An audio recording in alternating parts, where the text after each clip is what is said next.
എല്ലാവർക്കും സുഖമാണല്ലോ, എല്ലാവർക്കും സുഖമെന്ന് വിശ്വസിക്കുന്നു. ഇനി ഞാൻ വന്നിരിക്കുന്നത് ഒരു സ്പെഷ്യൽ ഡിഷാണ് കേട്ടോ, ഒരു ഈവനിങ് സ്നാക്കാണ്. ഈസി ആയിട്ട് സിമ്പിൾ ആയിട്ട് ഉണ്ടാക്കാൻ പറ്റും. എല്ലാവരുടെ വീട്ടിലുള്ള സാധനം വെച്ചിട്ടാണ് നമ്മൾ ഇന്ന് ഈ സാധനം ഉണ്ടാക്കുന്നത് കേട്ടോ. അപ്പോൾ നമുക്കത് എങ്ങനെ ഉണ്ടാക്കുന്നത്, അതിന് വേണ്ട സാധനങ്ങൾ എന്തൊക്കെയാണെന്ന് നോക്കാം. അതിന് മുമ്പായിട്ട് എൻ്റെ കൂട്ടുകാർ ആദ്യമായിട്ടാണ് എൻ്റെ വീഡിയോ ചാനൽ കാണുന്നതെന്ന് പ്ലീസ് എല്ലാവരും ചാനൽ സബ്സ്ക്രൈബ് ചെയ്യണം കേട്ടോ. സബ്സ്ക്രൈബ് ചെയ്യണം, അതുപോലെ തന്നെ ബെല്ലൈക്കൻ പ്രസ് ചെയ്തിട്ട് ഓർന്ന് കൊടുത്താലേ ഞാൻ ഡെയിലി ഇരുന്ന വീഡിയോ നോട്ടിഫിക്കേഷൻ കിട്ടത്തുള്ളൂ. അപ്പോൾ നമുക്കത് എങ്ങനെ ഉണ്ടാക്കുന്നത്, അതിനുള്ള സാധനങ്ങൾ എന്തൊക്കെയാണെന്ന് നോക്കാം. അതിനുവേണ്ടി ഒരു ബോൾ എടുത്ത് ഇതിലേക്ക് നമുക്ക് 2 മുട്ട ചേർത്ത് കൊടുക്കാം. വാങ്ങിക്കുന്ന മുട്ടയിൽ ഇത് 2 കരുവാണ് കേട്ടോ, മുട്ടയുടെ കരുവ്. അപ്പോൾ ഒരു മുട്ട ഇട്ടു. ഇനി ഒരെണ്ണം കൂടെ അതിലേക്ക് ഇത് ചെയ്ത് കൊടുക്കാം. എന്നിട്ട് ഇതിലേക്ക് ഒരു 1/4 ടീസ്പൂൺ കുരുമുളക് പൊടി, ആവശ്യത്തിന് ഉപ്പ്. ഇനി എന്നിട്ട് ഇത് നന്നായിട്ട് മിക്സ് ചെയ്യാം. കണ്ടില്ലേ? അപ്പോൾ നന്നായിട്ട് മിക്സ് ചെയ്തു.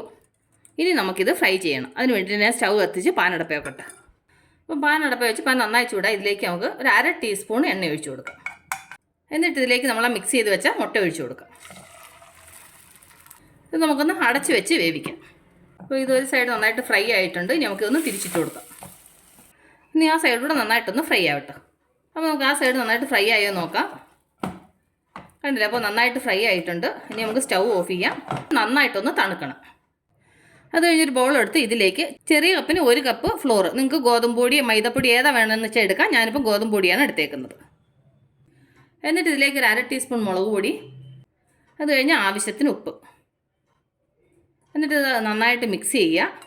അത് കഴിഞ്ഞ് ഇതിലേക്ക് കുറേശ്ശെ വെള്ളം ഒഴിച്ചിട്ട് ദോശമാവിൻ്റെ പരുവത്തിൽ ഇത് മിക്സ് ചെയ്തെടുക്കുക. കട്ടയില്ലാതെ മിക്സ് ചെയ്തെടുക്കണം. കണ്ടില്ലേ? അപ്പോൾ നന്നായിട്ട് മിക്സ് ചെയ്തു. ഈ ഒരു പരുവത്തിൽ വേണം മിക്സ് ചെയ്യാൻ. ഒരുപാട് വെള്ളം പോലെ ആവരുത്, ഒരുപാട് കട്ടിക്കും ആവരുത് കേട്ടോ. ഈ ഒരു പരുവത്തിൽ വേണം മിക്സ് ചെയ്യാൻ. അപ്പോൾ നമ്മളുടെ ബാറ്റർ റെഡിയുണ്ട്. ഇനി ഇത് വിടിരിക്കട്ടെ. അത് കഴിഞ്ഞിട്ട് അന്നേരം നമ്മൾ മുട്ട പൊരിച്ച് വെച്ചായിരുന്നല്ലോ, ഇതിപ്പോൾ നന്നായിട്ട് തണുത്തിട്ടുണ്ട്. ഇനി ഇതെന്നാ ചെയ്യണമെന്ന് വെച്ചാൽ ഇത് ചെറിയ പീസായിട്ട് കട്ട് ചെയ്യണം. ഒരുപാട് ചെറുതായിട്ട് കട്ട് ചെയ്യേണ്ട. കണ്ടില്ലേ? ഈ പരുവത്തിൽ കട്ട് ചെയ്യണം. അപ്പോൾ ഇതിങ്ങനെ കട്ട് ചെയ്ത് വെച്ചിട്ടുണ്ട്. ഇനി നമുക്കിതെന്നാ ചെയ്യണമെന്ന് വെച്ചാൽ നമ്മൾ അന്നേരം റെഡി ചെയ്ത ബാറ്റർ ഉണ്ടല്ലോ, അതിലേക്ക് മുട്ടയുടെ ഒരു പീസ് ഇതുപോലെ എടുത്ത് മുക്കണം. അതിനുശേഷം ഇതിൽ നിന്നിങ്ങനെ മാറ്റിയിട്ട് കുറച്ച് ബ്രെഡ് ക്രംസ് എടുക്കണം. ബ്രെഡ് ക്രംസ് എടുത്തിട്ട് ഇത് അതിലേക്ക് ഇതുപോലെ ഒന്ന് മുക്കണം. കണ്ടില്ലേ? ഇതുപോലെ. ഇനി നമുക്കിത് എണ്ണയിലിട്ട് ഫ്രൈ ചെയ്യണം. അപ്പോൾ ഞാൻ ഓൾറെഡി എണ്ണ ചൂടാക്കാൻ വെച്ചിട്ടുണ്ട്. അപ്പോൾ എണ്ണ നന്നായിട്ട് ചൂടായിട്ടുണ്ട്. ഇതിലേക്ക് നമ്മൾ റെഡി ചെയ്ത് ഇതിലേക്ക് ഇട്ട് കൊടുക്കാം. കണ്ടില്ല? അപ്പോൾ ഞാൻ ഇതിലേക്ക് 4 എണ്ണം ഇട്ട് കൊടുത്തു. ഇനി നമുക്ക് തിരിച്ചിട്ട് കൊടുക്കാം. ഇത് ബ്രെഡ് ക്രംസ് കൂടെ ചേർത്തത് കൊണ്ട് കരിഞ്ഞു പോകും. അതുകൊണ്ട് ഒരു ലോ ഫ്ലെയിമിലിട്ട് വേണം ഇത് ഫ്രൈ ചെയ്യാൻ. ഇതുപോലെ നന്നായിട്ട് മൂത്ത് കിട്ടണം. അത് തിരിച്ച് മറിച്ച് വിട്ടിട്ട് ഇതുപോലെ മൂപ്പിച്ചെടുത്താൽ മതി. അപ്പോൾ ആ സൈഡിലൂടെ നന്നായിട്ടൊന്ന് ഫ്രൈ ആവട്ടെ. കണ്ടില്ലേ? അപ്പോൾ നന്നായിട്ട് ഫ്രൈ ആയിട്ടുണ്ട്. ഇനി ഞാനിത് എണ്ണയിൽ നിന്ന് മാറ്റിയിട്ട് ബാക്കിയുള്ളത് ഇതുപോലെ ഫ്രൈ ചെയ്തെടുക്കട്ടെ.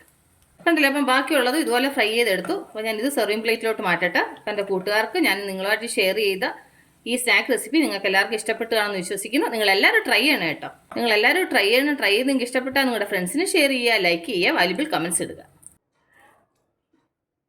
സൂപ്പർ ടേസ്റ്റ് കേട്ടോ. അപ്പോൾ നാളെ നമ്മൾ രുചികരമായ പുതിയ വീഡിയോയും പുതിയ റെസിപ്പിയുമായിട്ട് നാളെ നമ്മൾ വീണ്ടും കാണും വരെ ടേക്ക് കെയർ. ബൈ.